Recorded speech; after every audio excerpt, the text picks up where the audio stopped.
안녕하십니까, 박사호입니다. 3월 18일은 러시아의 크림 합병 기념일입니다. 블라디미르 푸틴 러시아 대통령은 이날 모스크바 루즈니키 스테디움에서 열린 기념 콘서트에 7시 등장해 마이크를 잡았습니다. 그는 오늘은 크림이 러시아의 품에 안긴 생일날이라면서 축하한다고 외쳤습니다. 축구 경기장인 루즈니키 스테디움에 러시아 3색기를 든 수만 명의 군중이 운집한 가운데 푸틴 대통령은 우크라이나에서 러시아는 결국 승리할 것이라고 역설했습니다. 모두 자발적으로 모인 군중들입니다. 러시아판 마가로 보시면 됩니다. 푸틴은 러시아 애국민들에게는 스타입니다. 푸틴이 독재자라 군중을 강제 동원한 게 아닙니다. 푸틴은 독재자가 아니라 권위주의 통치자일 뿐입니다. 공산주의자는 더더욱 아닙니다. 푸틴은 연설에서 우리는 무엇을 어떻게 해야 하는지, 어떤 희생을 치러야 하는지를 잘 알고 있고 반드시 목적을 성취할 것이라면서 분위기를 고조시켰습니다. 푸틴은 또 우크라이나에서 러시아의 병사들이 벌이는 특수 군사작전이 러시아의 단합을 잘 보여주고 있다고 말했습니다. 그는 자 미르 베즈 나치즈마, 자 라시유, 나치주의 없는 세계를 위해, 러시아를 위해라는 현수막 앞에서 원고 없이 장시간의 연설을 이어갔습니다. 우크라이나에서 러시아 병사들이 어깨를 마주하고 총탄이 날아오는 전장에서 형제처럼 서로 감싸주고 있다면서 그 같은 단결심은 참으로 오랜만에 보는 것이라고 말했습니다. 그런데 러시아 국영TV가 이 장면을 중계하는 도중에 갑자기 올레그 가즈마노프란 가수의 부페리옷 러시아, 전진 러시아라는 곡에 미리 녹화된 영상이 방송됐습니다. 부페리옷 러시아는 가장 유명한 애국가요로 러시아인들이 열광하는 격정적인 노래입니다. 푸틴을 비추던 카메라가 갑자기 멈춘 상태에서 기술적인 문제로 사전 녹화 영상이 방송되는데 서구 미디어들은 이를 비꼬고 있습니다. 객관적으로 볼 때 그다지 어색하지 않은데 서구 미디어들은 러시아가 하는 것에 대해서는 모든 비판할 거리를 적극 찾아내고 있습니다. 부페리옷 러시아 영상이 잠깐 삽입됐다가 나온 뒤 푸틴의 연설은 계속됐습니다. 그는 미국이 우크라이나를 이용해 러시아를 위협하려 하는 데다 러시아어를 사용하는 인구에 대해 우크라이나가 제노사이드를 획책하고 있어 특수 군사작전은 불가피했다고 역설했습니다. 푸틴의 연설에 관중들은 열광했습니다. 러시아는 전쟁을 할 때마다 푸틴의 지지율이 올랐습니다. 러시아는 2차 대전 당시 2,700만이 목숨을 바쳐 독일을 패퇴시킨 국가입니다. 다만 지금은 우크라이나가 같은 슬라브족이라 대량 파괴 무기를 쓰지 않고 있을 뿐입니다. 러시아에서 반전 데모가 일어나 푸틴 정권이 붕괴될 가능성이 있다는 얘기들은 현실과 다릅니다. 러시아인들은 기본적으로 미국을 싫어합니다. 미국과 나토가 러시아를 계속 압박하면 애국심으로 단결할 가능성이 더 큽니다.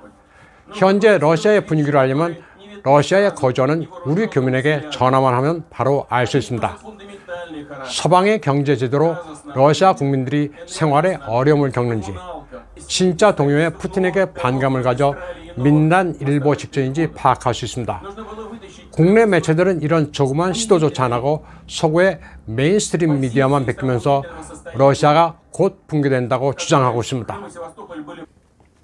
이에 앞서 3월 17일 세르비아에서는 유러피안 리그 축구 경기가 열렸습니다. 세르비아 축구팀 츠르베나 즈베즈다 레드스타 팬클럽은 관중석에서 현수막을 펼쳐들고 장관을 연출했습니다. 세르비아 축구 팬들은 2차 세계대전 이후 미국과 나토가 주도한 전쟁, 그리고 그 전쟁이 발생한 연도를 현수막에 적어 펼쳐 보였습니다. 그리고 이제 평화를 달라고 외쳤습니다. 미국과 나토가 아프가니스탄, 시리아, 리비아, 예멘 등 20여 개 국가에서 전쟁을 벌였다면서 반전 시위를 벌였습니다. 친러시아 국가인 세르비아는 우크라이나 전쟁도 미국과 나토가 고의로 벌이는 전쟁이라는 인식을 가지고 있습니다. 세르비아 베오그라드 역시 미국과 나토의 공습을 당한 아픔이 있는 도시입니다. 1999년 나토의 무지막지한 공습을 당해 4,000명이 사망한 바 있는 세르비아는 러시아에 강한 연대감을 가지고 있습니다. 세르비아는 유고슬라비아에서 갈라진 나라입니다. 유고슬라비아는 남슬라브란 의미입니다. 유고슬라비아의 분열은 한 나라가 여러 개로 쪼개지는 발칸화의 대표적인 사례입니다. 그래서 세르비아는 미국과 나토가 유고슬라비아처럼 러시아의 분열을 획책하는 것으로 여기고 있습니다. 베오그라드 시민들은 3월 5일 러시아 국기와 푸틴의 사진, 정교회 십자가, 이콘 등을 들고 나와 러시아를 응원하는 시위를 벌였습니다. 이들은 러시아 악마화를 멈추라면서 나치즘과 서구식 전체주의를 배격한다고 외쳤습니다. 또 푸틴이야말로 우리들의 대통령이라면서 러시아의 특수 군사작전을 지지한다는 의사를 나타냈습니다. 나토가 전쟁을 부추기고 있다면서 유럽연합의 깃발을 밟기도 했습니다. 중공도 세르비아인들과 같은 견해를 가지고 있습니다. 중공 외교부 대변인 짜올리젠도 미국의 일방적 군사 개입을 열거했습니다. 1960년대는 쿠바와 파나마, 80년대는 그레나다, 90년대는 유고연방, 21세기 초에는 아프간, 이라크, 시리아, 리비아를 침공했다면서 미국이 무슨 짓을 했는지 알아야 한다고 말했습니다.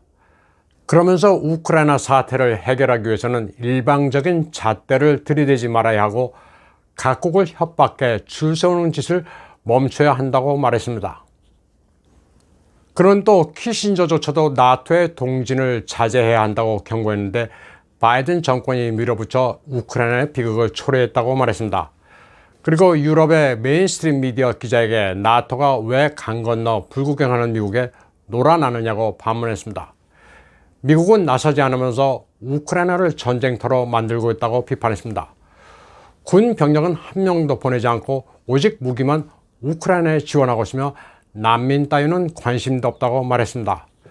그러면서 폴란드 대통령 두다와 카말라 해리스가 만났을 때 벌어졌던 일을 언급했습니다. 카말라 해리스는 폴란드를 방문해 두다 대통령과 회담을 한 뒤 가진 기자회견에서 우크라이나 난민 문제를 묻는 기자의 질문에 대해 기괴한 행동을 보였습니다. 즉답을 하지 않고 Friend in need is friend indeed. 필요할 때 있어주는 친구가 진짜 친구다라는 말을 하고는 10초 동안 깔깔 웃어댔습니다. 두다 대통령도 뭐라고 할 줄 몰라 같이 멋쩍게 웃고 말았습니다. 이에 대해 미국 매체들은 도대체 카말라 해리스를 왜 폴란드에 보낸 거냐, 그야말로 나라 망신이라고 보도했습니다. 우크라이나 난민 위기는 이제 시작에 불과합니다.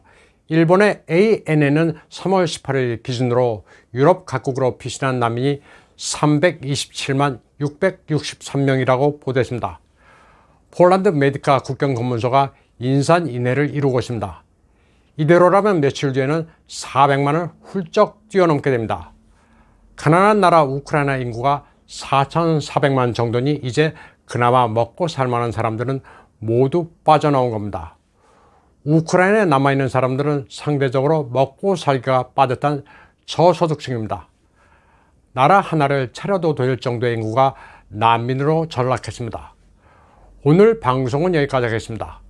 시청해주신 여러분 감사합니다.